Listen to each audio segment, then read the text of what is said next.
મેં દીક્ષિતભાઈ રતિલાલ પઢિયાર, આજે ભાઈ પડ્યા રિતેશભાઈ પઢિયાર, એ મારા કાકાના છોકરા થાય છે, મારા ભાઈ થાય છે. અમે હોમે પારથી આવતા હતા અને જોયું કે ગાડી પડી અધવચ્ચે આવીને પલ પરથી.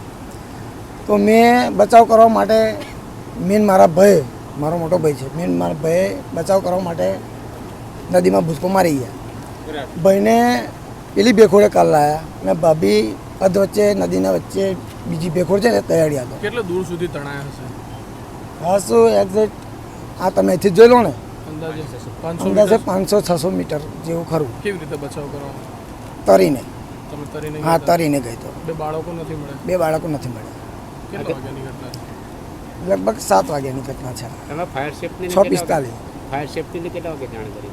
જ્યારે આ ઘટના બનીને ત્યારે જ ફાયર સેફ્ટીને અમે જાણ કરી દીધી, પણ તો એ ઘટના સ્થળ પર ફાયર સેફ્ટી વહેલી આવી નથી. કેટલા વાગે ફાયરના લોકો આવ્યા ફાયરના લોકો રાતે લગભગ 11 વાગતો આવ્યા હતા.